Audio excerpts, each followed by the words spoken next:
Imani, what would you say that first got you interested in working in your community? Um, well, I've lived on University Place for basically all my life. I moved there when I was 2 from New York, and we basically lived on the same block. And my dad worked at LEAP, which is really involved in the different communities in New Haven, and just seeing kids my age getting involved in the wrong things. Also, because I have a younger brother and sister, and I just don't want to see them go down that road. You know what I mean? I know my parents are there to support us and whatever we do and stuff, but I know there are other kids out here that don't have that support, don't have that system at home, and I just sometimes think, what if that's me, or what if that's my brother or sister? Right. How would I put myself in those people's shoes? So for me to give back, it wasn't like a hard decision for me to make because I don't want to see my community going down. You know what I mean? Right.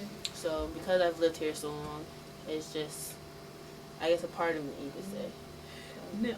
Now, when you talk about your sisters and your brothers and other community going down, what are some of the things that you see is a hindrance for us to be successful? A lot of people aren't open to certain things, you could say. I know a lot of kids are encouraged to be at school. They're not encouraged to be doing the right things. So, like LEAP, for instance, we're there to encourage the kids that school is good, things that they're doing are good, and to set them on the right path. Because they don't have that encouragement at home. They don't have that encouragement anywhere else. Some of their teachers don't really care too much, so we're there to support them and help them. So that's one of the hindrances for the kids, I would say. There's no really support system. They have no encouragement to keep going. Now, at the teen encounter, some of the issues that we're talking about, for example, teen pregnancy. Right. What's your take on that? Teen pregnancy. I can talk personally. I have a close friend of mine that's actually pregnant now. And when I first heard about it, it's kind of scary. You know, I cried and I was just like, wow. You know what I mean? Like, I've seen it before. I've seen plenty of kids getting pregnant, but it doesn't really hit home until you know someone personally or if it's you.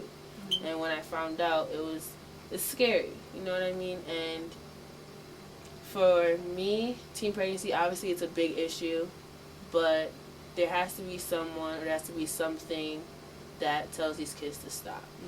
There has to be someone out there showing these kids that there's another way. There's nothing wrong with getting pregnant. People have gotten pregnant when they're young and made it in life, obviously. But when you get pregnant, your life, I don't want to say your life is over, but you're sacrificing your life for that child now. So you cannot accomplish the things that you want to do, or that you have to put your life on halt, basically, for this being that you're bringing into the world. So my thing about teen pregnancy, it's sad to a certain point, because if I was to get pregnant now, I don't know what I would do.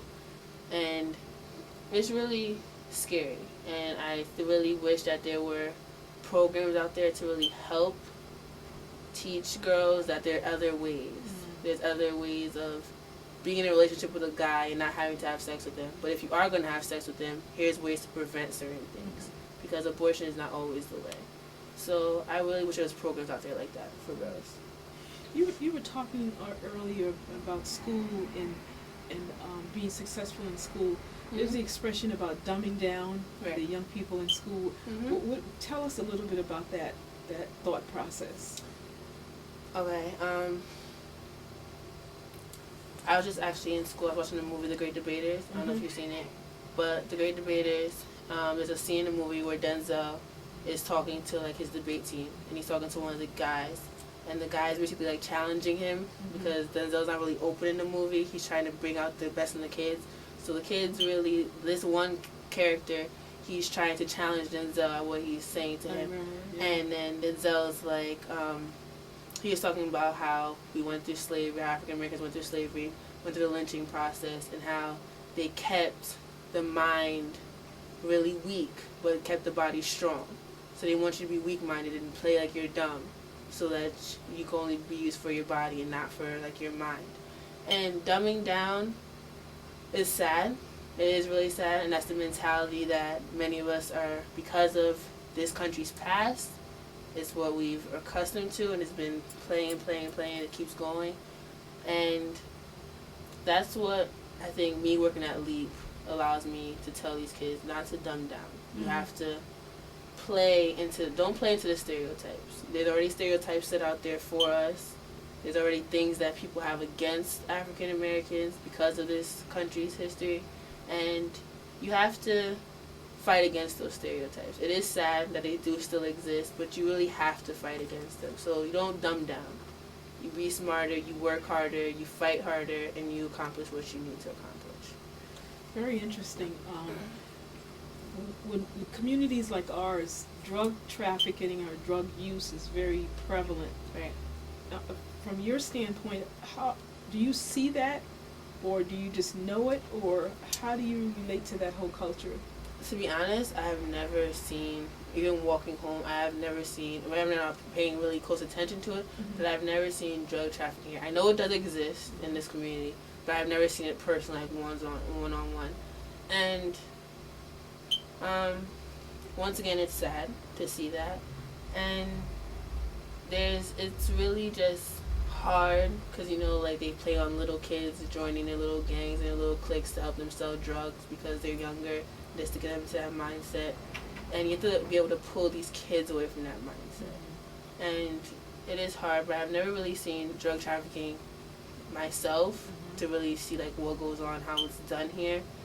But it's sad to see like a 10-year-old being brought into that and not even knowing what they're really doing, but just seeing, oh, you get money, you get a nice car, you get girls, you get certain pleasures out of it, but not really knowing that this could wind me up in jail for the rest of my life.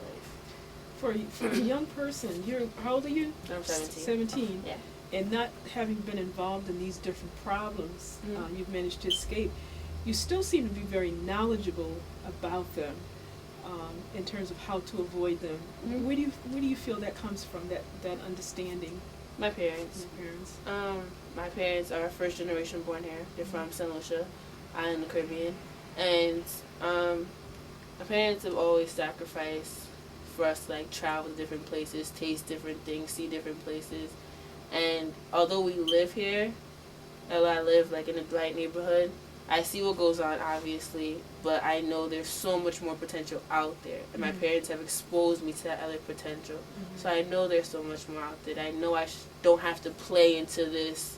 Obviously I could act the part, I could walk through here and act like someone else that speaks on the street, but I know there's a time and place for certain things, and I know that there's many places that are undiscovered in this world that people could travel to.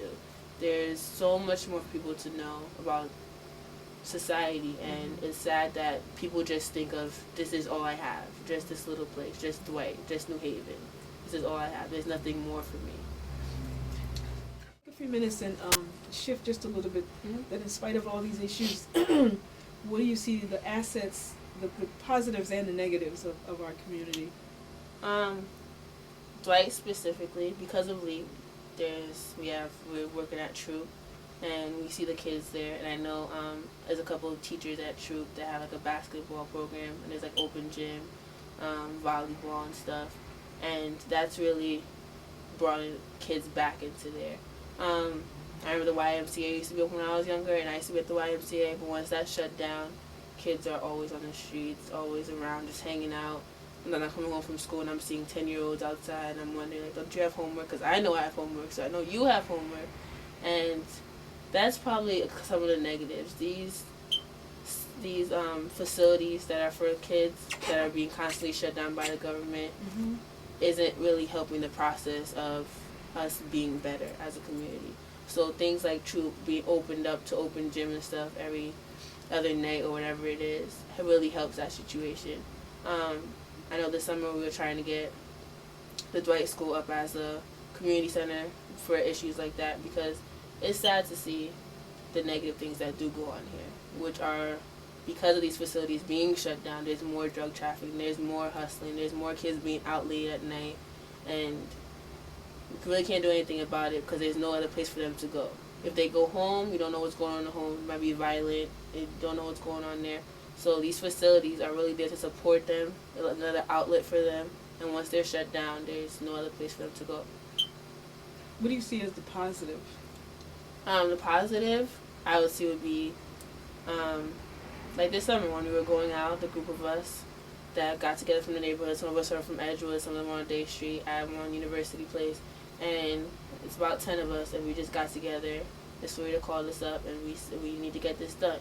So I think things like that for us to go out there, see what the community really needs, and I think us as teenagers going out there is much more effective than an adult than going out there. Because when they see 16, 17, 18-year-olds going out there trying to make a difference, they gravitate to you more. Mm-hmm. I remember when we were going out there, I was talking to some of the kids, and they're like, yo, I really want, like, the basketball open up. I want this to be opened up.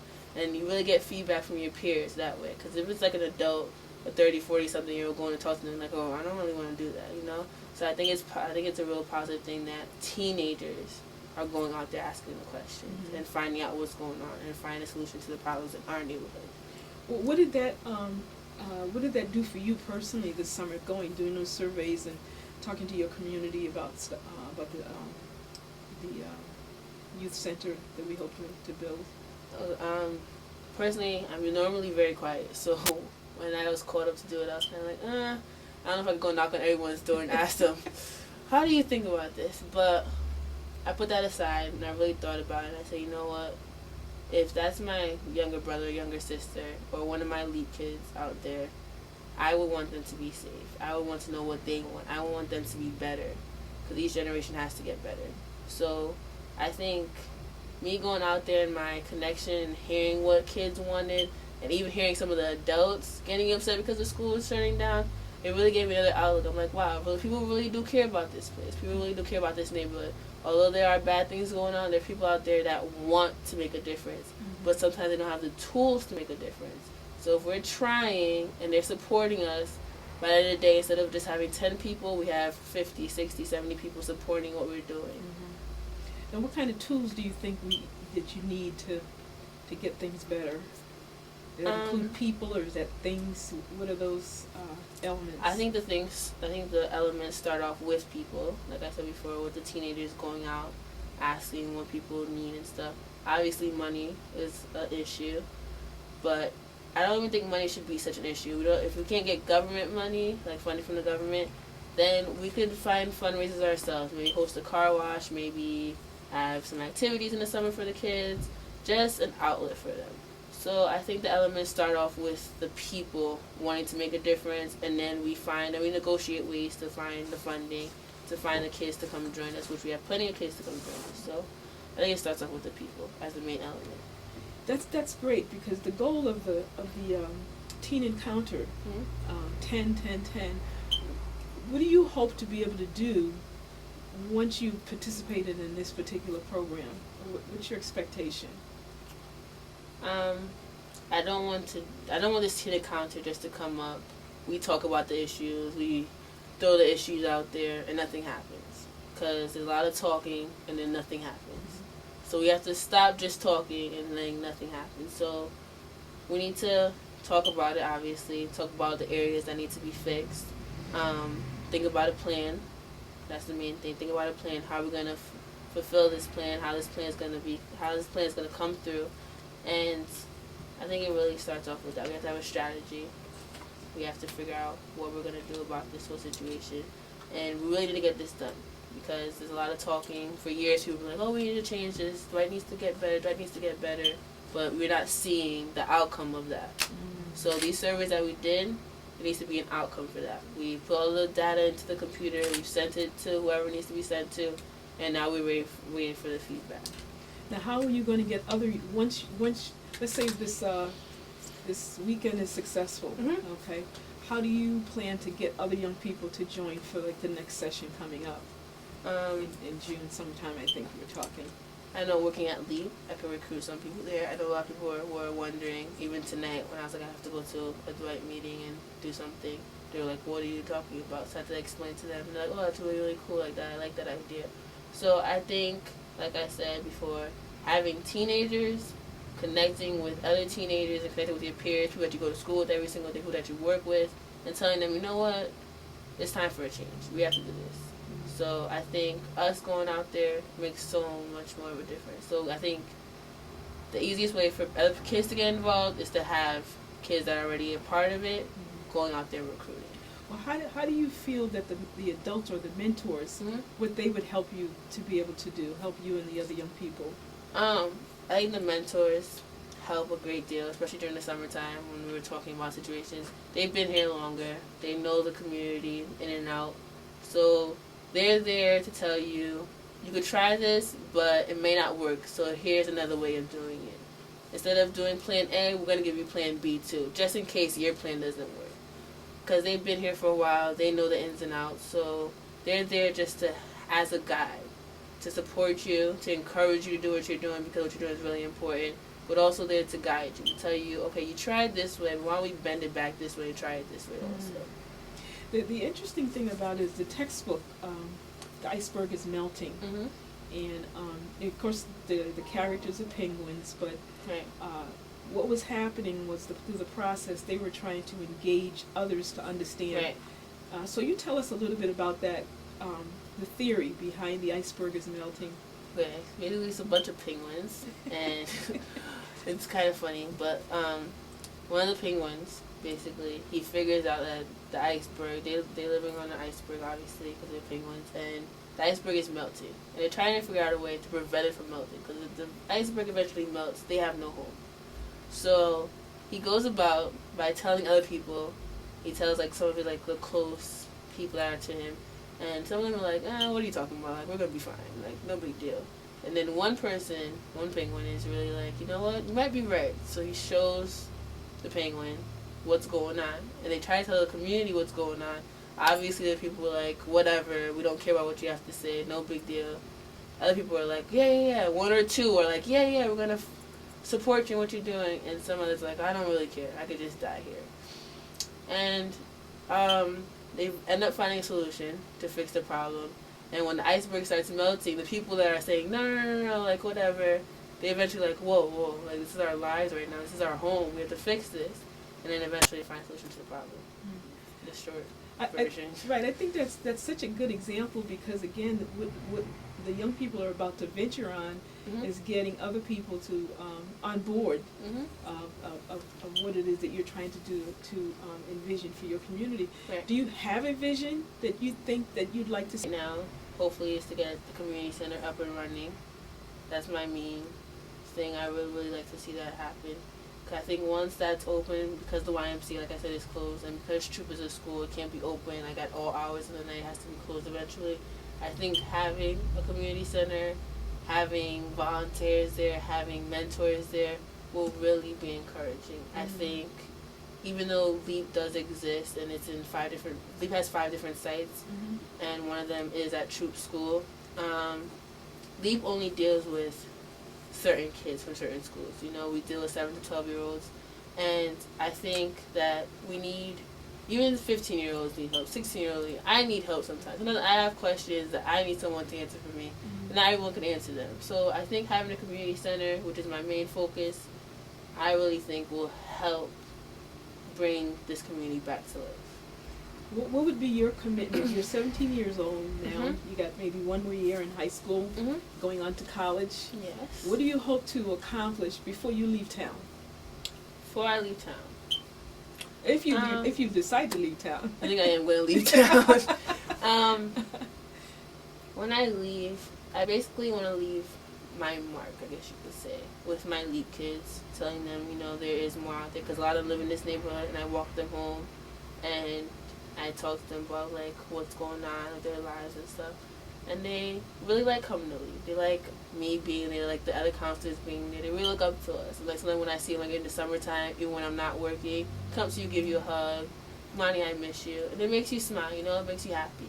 So I think leaving that mark with just helping out any kid I see, just a simple smile sometimes could just brighten someone's day. So I think that if the community center doesn't get up, I would like to leave my mark with some of my kids.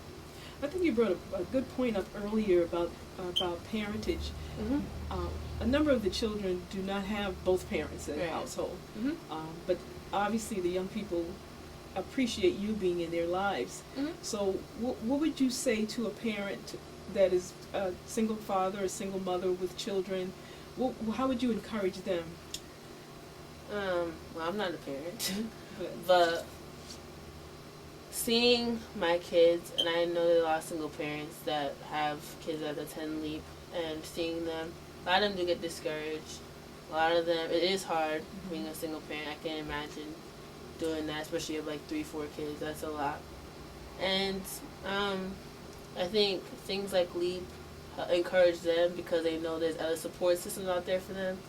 And I would probably just tell a parent, stay encouraged. Find places where your child can be comfortable, like LEAP, for instance.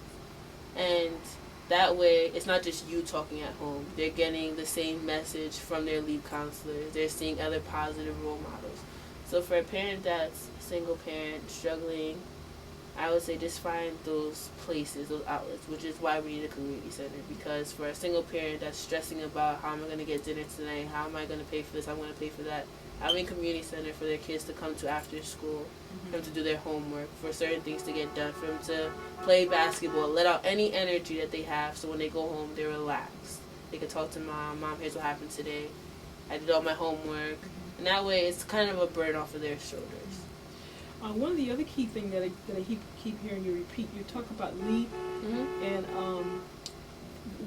well, it would be great to identify in the Dwight neighborhood a number of other youth programs that can also be helpful to, so maybe not through LEAP you'd be able to do that, but as part of the teen encounter, that would be a great asset to the community if us and our young people can identify these other programs that are available until the community center becomes a reality, so that they'll know what the other options are. Because the community, the adults, they're doing some things, but then the young people can help them expand that knowledge base for the community as well. So how would you think you could approach that? I do talk a lot about LEAP because it's a really great program, and it really is encouraging. And to get other people involved, because the community center is not open yet, I know like right now, a lot of the counselors at LEAP are telling us like go out, ask your friends to join LEAP, and just you have to get people encouraged, get people motivated, get people wanting to do this. And I think once you get that motivation out there, and once they see what you're doing is good, anything is possible. But also too, there's only but so many kids you can take in. So you might have another program that's in the neighborhood that nobody knows about. So as not just a LEAP worker, but as a youth in the community, it would be important to help the adults broaden that base, so that as you're dealing with different parents, you'll be able to say to them, LEAP is over here, Granville's over here, this group is, to also help that as well. Yeah, so that'll be another task.